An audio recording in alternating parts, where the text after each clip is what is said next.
And welcome back. Thank you for staying with us. It's time for Opinion Court. I was actually about to reintroduce myself. I have no idea it's going to do that. But anyway, it's time for Opinion Court. Please do get in touch with us. 22422, that's our SMS line. And of course, you can reach out to us on social media as you already are doing. Thank you so much for that, by the way. At Citizen TV Kenya, at Citizen TV News. Use the hashtag Opinion Court. It allows us to track your conversation. I'll reintroduce the topic and the panel to you. To my immediate right is Mbita Member of Parliament, Honorable Millie Odhiambo. In the middle is Edward Kisiang'ani, our resident political analyst, and next to him is Senator Kipchumba Murkomen. We are discussing the ongoing political storm regarding who fixed whom, particularly in the context of Deputy President William Ruto's ongoing case at the ICC. Prof, I'll start with you. What do you think of this latest storm, and is it an important conversation? Does it do any public good? It's a waste of time. In fact, this discussion should stop. If the discussion was who caused the post-election violence, that would be more relevant. But who fixed who, it is irrelevant. Because we know there was the post-election violence, people died, people killed each other.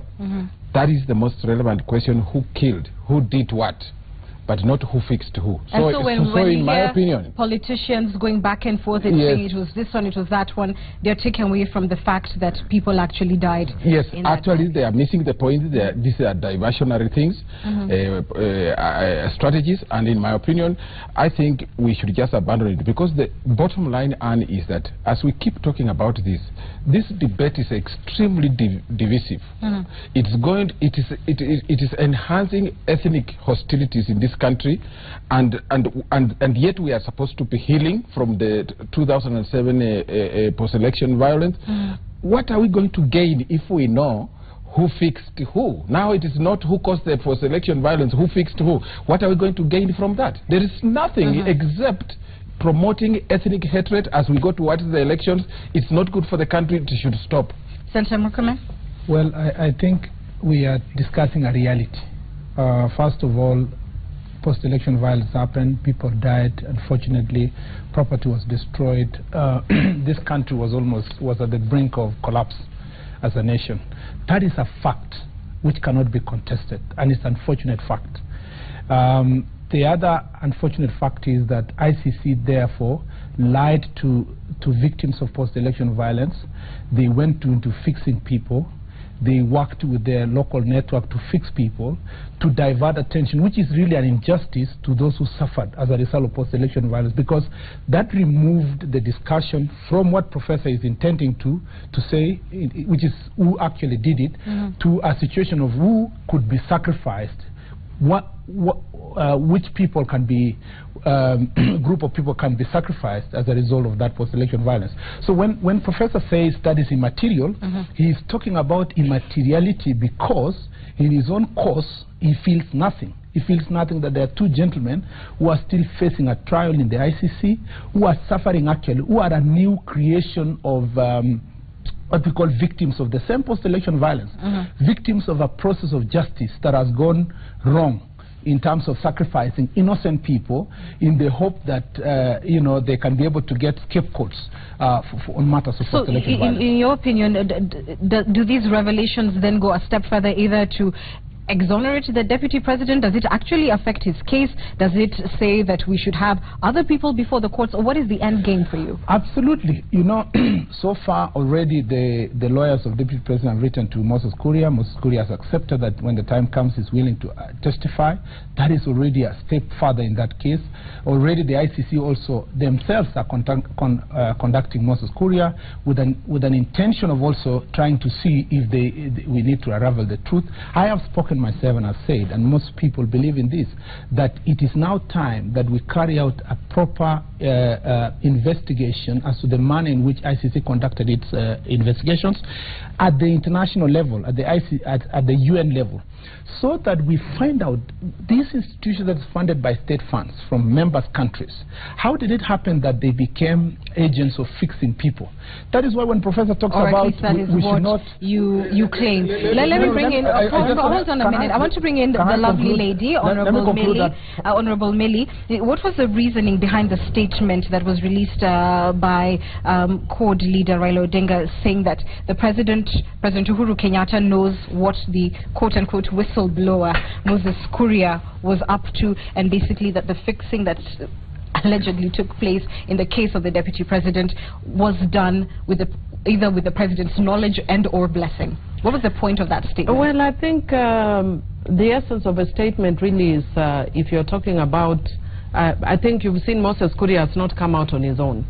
Every time he has had a choir behind him, including my good senator friend that is actually how derogatory holds their former deputy leader. So well, Murkomen is not our deputy leader. He's never been. I've spoken about you.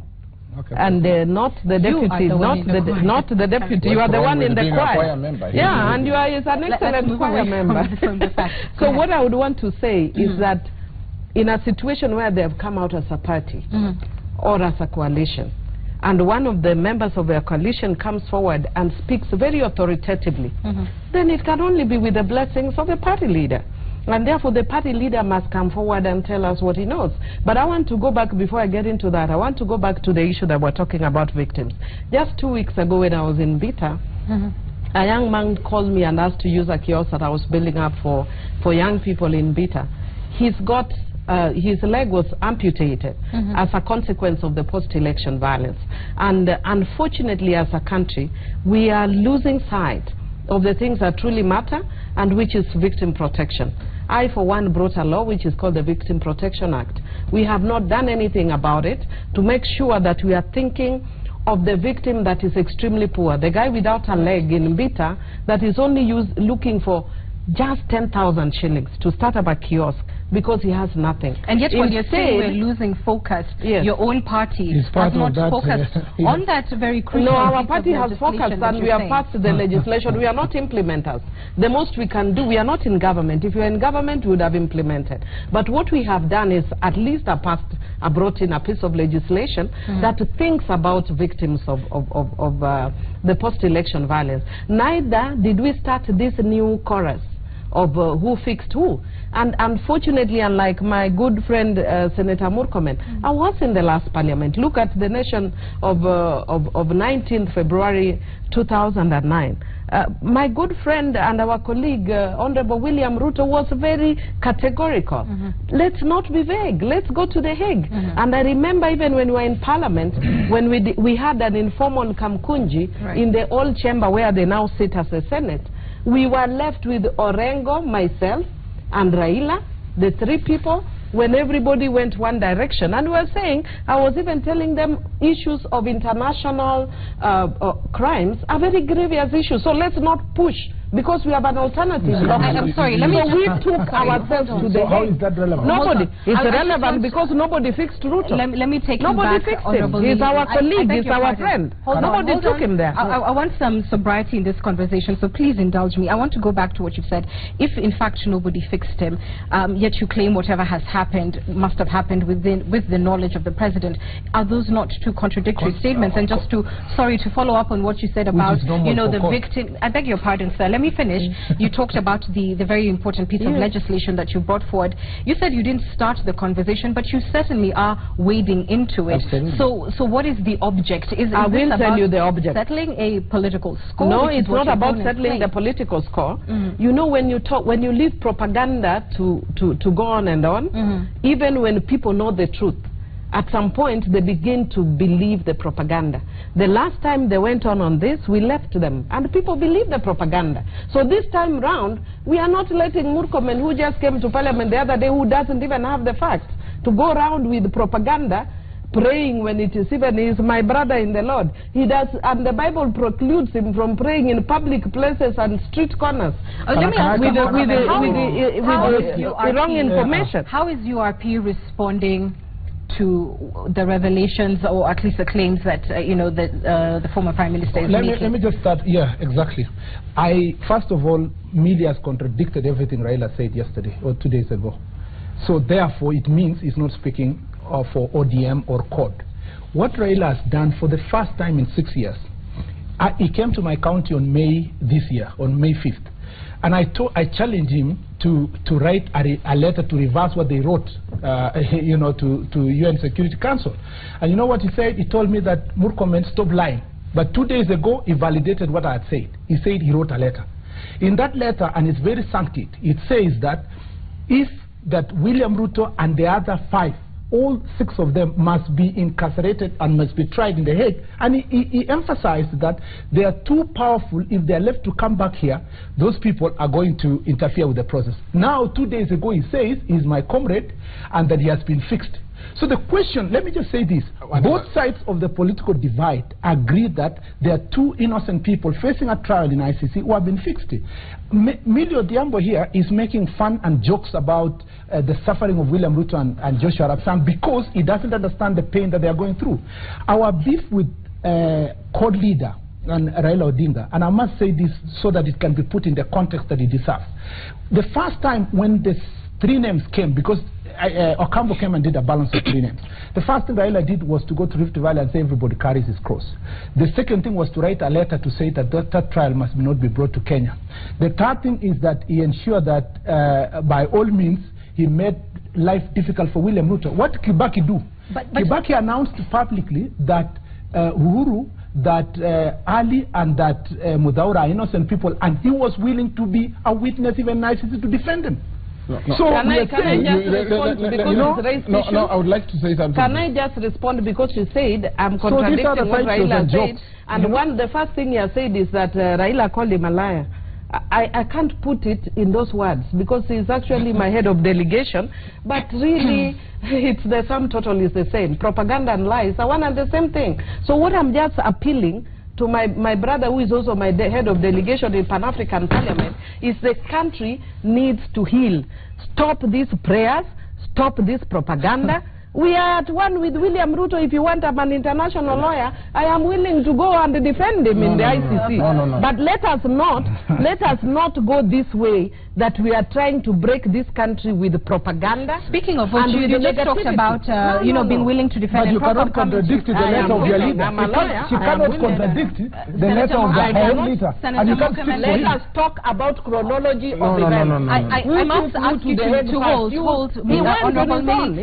are this is an important conversation. Let us have chronology of events. Fair enough, but we must also hear each other. He's having his Honorable Millie, I beg your pardon. Just let us go step by step and give each one a chance to speak. You have raised an important point, saying that you are an international lawyer, you would go and defend. And at some point, Honorable Raila Odinga had once said, he was willing to go and speak on behalf of the Deputy President. That never really happened. At this point, is that something that ODM, if it was to show true solidarity with our former member, would be still pushing for? Yes, if we leave alone the issue of politicking, in a spirit of solidarity with our comrade who was with our party, at the point when all these issues were happening, Ruto was a member of a party, a luminary of our party. So what we are willing as a party, if you leave the politics out, be able to stand with our brother William Ruto, but leave the politicking around. Leave the politicking around. Ladies and gentlemen, we will not proceed this way. I would sooner cut this conversation short if we will not allow each other to speak. So I beg your pardon. Yes. Professor. You see, Anne, the way I started is that this debate is irrelevant. And that's why you have seen what we are heading to. Everybody is defending their position.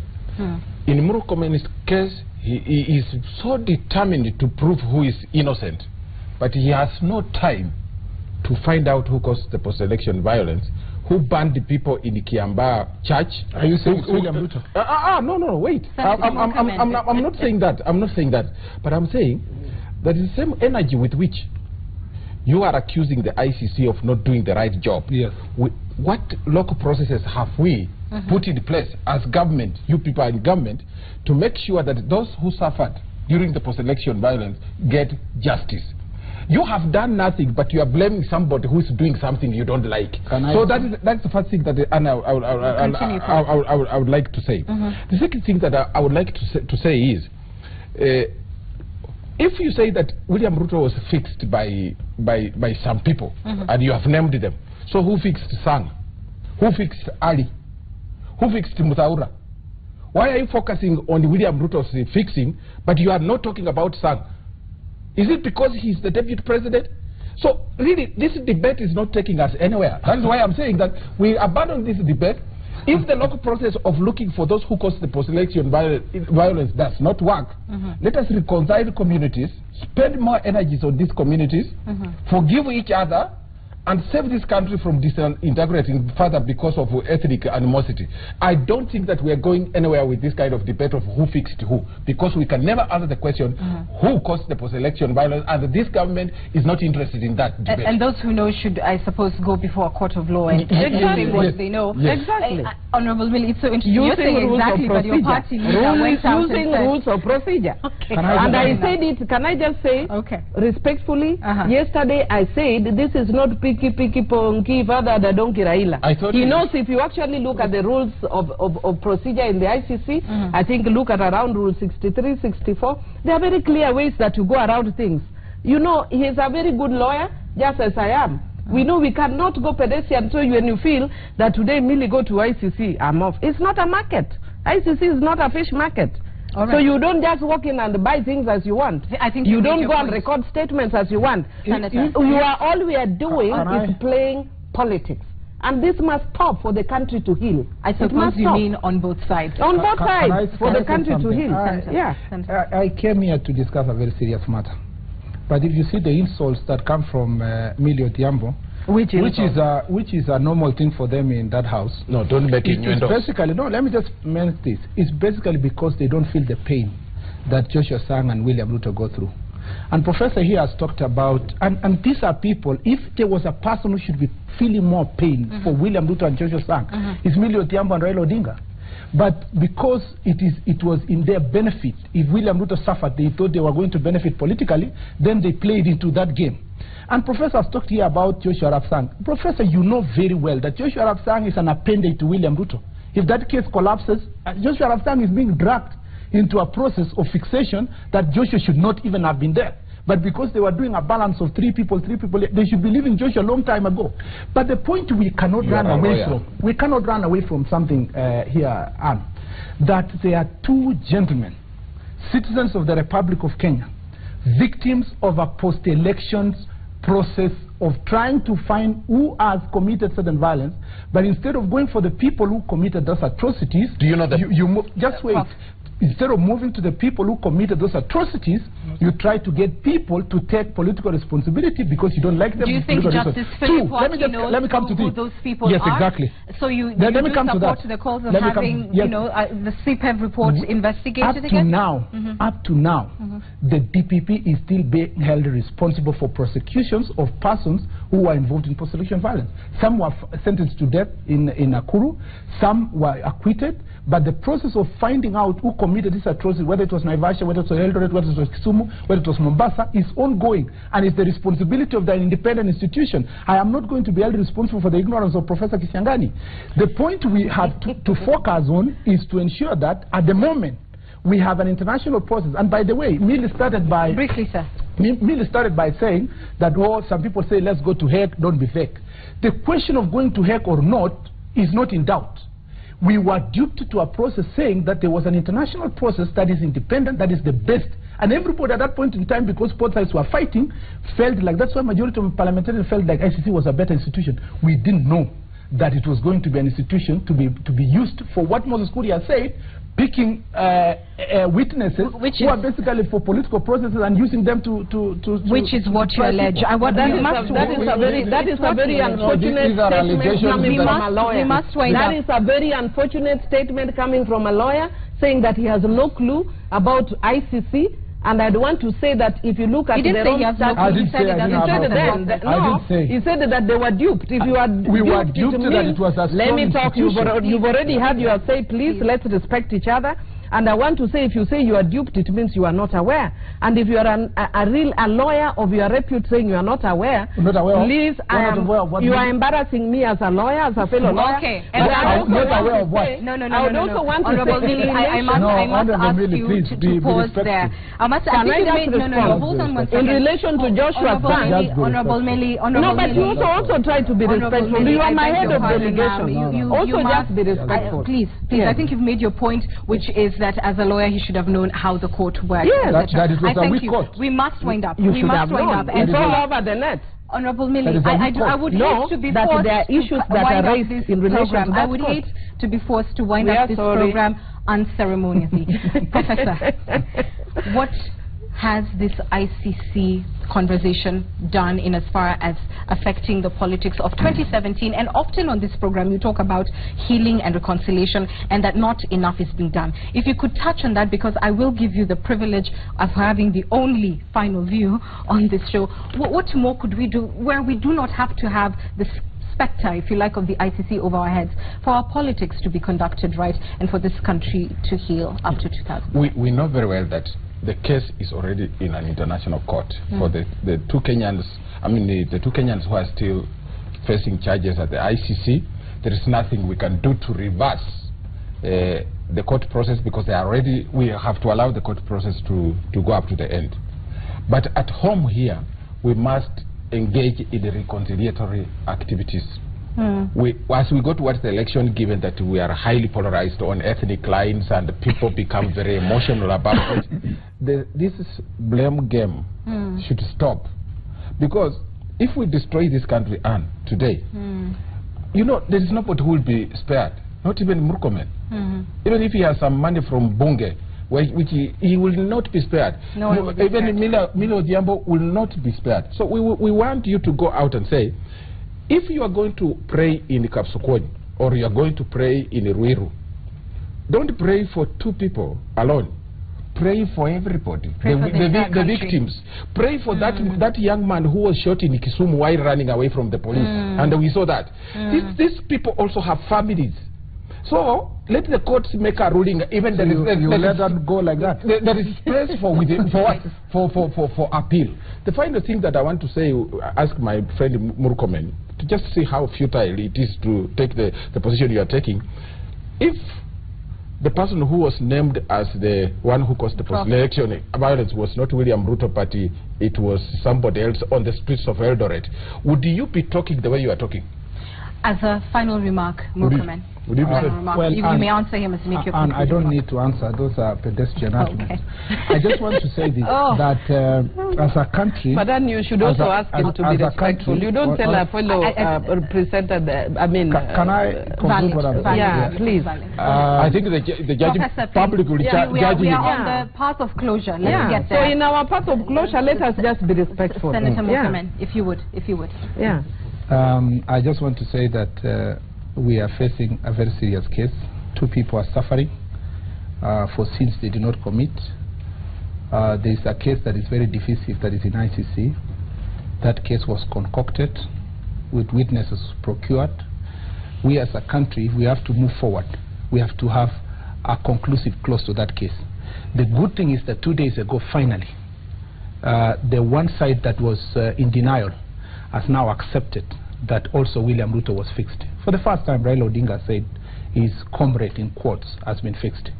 If PNU side is saying that, saying that the cases were fixed, ODM side now has finally agreed that these cases were fixed. It's time then as a nation we revisit that whole process and close it, so that then we can be able to move forward as a country on healing. But let me confirm this to the nation. I belong to Jubilee. I come from Kalenjins, where at that point we were told Kalenjins were fighting with Kikuyus. We'll never go back to that. We will never use this trial, even with most of the Kuria's revelations. It's for purpose of ending that case for what it is. But as a nation, we have moved forward from what it was in 2008, and we are not going to roll back those cases. Thank you, Honorable Millie. What I would want to do, very briefly, I want to encourage my good brother, Senator Murkomen. Please relax, my brother. Please, you don't need to worry. If you would just come to your point. If I would want to request you, please calm down. Let this country heal. leave these issues of who fixed who. This country needs to move forward. We have moved, we have made strides, we have made strides. We didn't start the conversation. All right. And if you are going the way we are going, then the country is not 2 tribes. We are more than 2 tribes. We need to carry everybody on board. We need to carry everybody on board. I thank you all for your views. Certainly it is a heated discussion, and we hope for sobriety as you continue. We're going to, he can do that after the break. We're back with more later.